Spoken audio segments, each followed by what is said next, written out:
And sitting in the back of the building, sitting there with his hands like this, was Jim Crockett Sr. He watched the matches, and what I remember was that I'm sure financially he had done very well, but he drove a Buick. And he drove a Buick because he could have afforded a Cadillac, probably could have afforded a Mercedes or whatever, but his fans were blue-collar fans, and he didn't want to pull up in a big fancy car because these people couldn't afford to ride that kind of car. He had different ways of sometimes of having talent recommended to him, and I have a letter that I salvaged from the office before they closed it, along with a few other things. He actually did some of his business early in the 50s from a local grill. He didn't even have an office. He would, the Wesley Heights Grill, on Moorhead. I didn't know that. He would sit there because I got a letter from a guy out in Omaha, Nebraska, said, I'm coming to your territory. I'd love to referee for 2 weeks. I know I talked to Earl Wampler and he said to write you, right? Earl Wampler was an old timer. And I framed that letter and put it up because they said Crockett would sit and do business at at a grill. How much pull did Gene have? Because Gene was the Anderson. I mean, a lot of people, Ole, great promo and went on to become a great booker and promoter and etc. But Gene was the guy that started the family dynasty, and especially in the Carolinas, he had a ton of respect from the fans and the boys.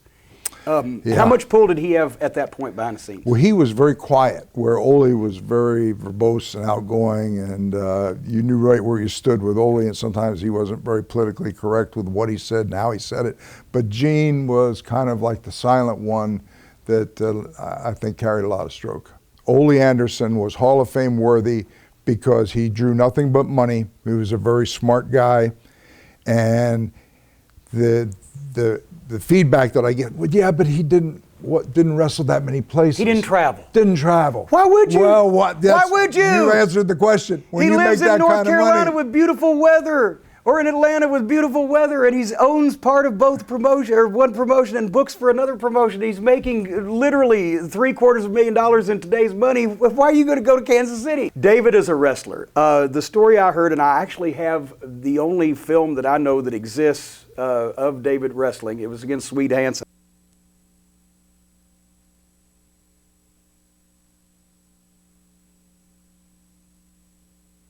What was the week like? When you started out on Monday in Charlotte, you lived there, where'd you go? Yeah, you wanted to be in Charlotte, that was for sure, because you were home and drew well. Tuesday was Columbia, was the main town, as I remember. Wednesday was primarily Raleigh TV, or you might go to Asheville TV. They ran TV both nights. Thursday, the main town was Norfolk. Friday was Richmond. And then Saturday was Roanoke, but they also ran Spartanburg. When I broke in, I was there for a little over 2 years. He passed away when I was there. And I remember I was in Spartanburg on a Saturday night, and I had heard that he was in the hospital and no indication there was anything serious. And the word came that he passed away, and it was front page news on the Charlotte paper Sunday morning. And the matches on Monday at Park Center were canceled. Frances, the one daughter, was married to a guy named John Ringley, who was apparently a very good businessman, and he was the one chosen to run the company. And I don't know the logic. All of a sudden, John Ringley was removed from that position. And the family. He and Frances were divorced, and then that thrust really Jimmy Crockett into the scene as the eldest son.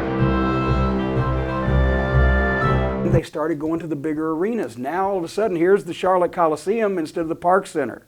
Now all of a sudden, here's the Greensboro Coliseum. Richmond, the Coliseum. Where did they work in Richmond before? When I first went there, I worked at the fairgrounds.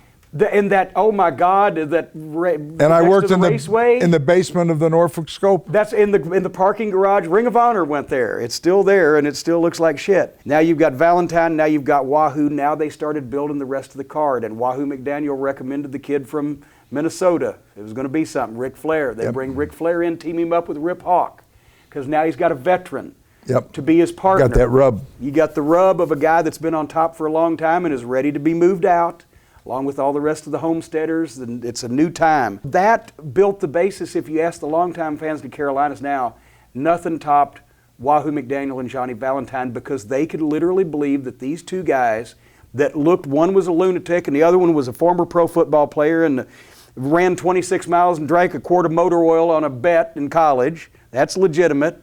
They were real. They were beating the shit out of each other.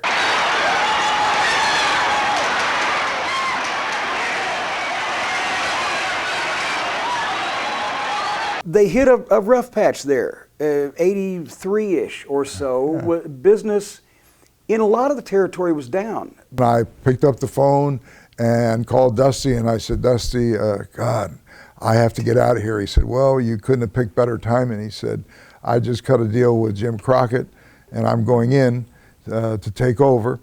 And he said, of course, I would want you with me. Dusty would come in, and he would give me the card for TV, and he would throw his Gucci bag over his shoulder, and out he would go. And then I'd look over the card, and I'd say, oh, he's got this guy booked twice. And then I'd fix some things. So I was a detail person who complimented Dusty. When Jimmy had that big gold belt made for Flair, yep, if you look at it, big gold, the NWA is not there. It was the hottest year that Jim Crockett ever had, and according to lawsuit papers, lawsuit caused by the Midnight Express, he grossed $21 million.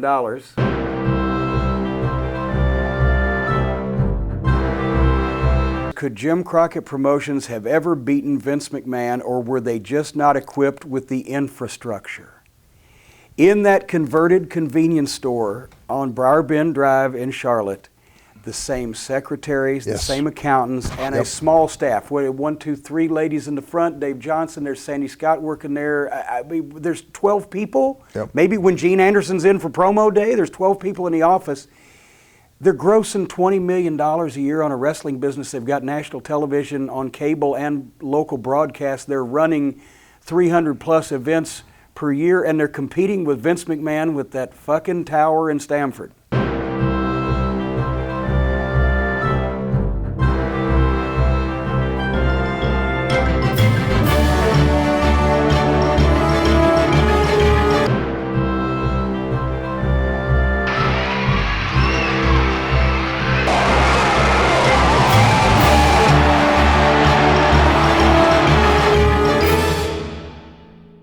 The Horsemen faced the Midnight Express, and they thought, why was that thing cut off so quickly? That's what I was. Why? I was trying my checks. The checks were fucking enormous. The story of Mid-Atlantic Wrestling is almost unparalleled in United States wrestling history. An established family promotion successful for 50 years without outside ownership or investment. Consistent gates for decades with one style, then a complete overhaul met with even greater success. And finally, a run for the gold that fell just short of the finish line. But the memories of the fans, especially in the home base of North Carolina, are so strong 25 years on that the Legends reunions there draw more fans than current wrestling shows. A tribute to the time and place that was wrestling's version of Camelot, Mid-Atlantic Wrestling.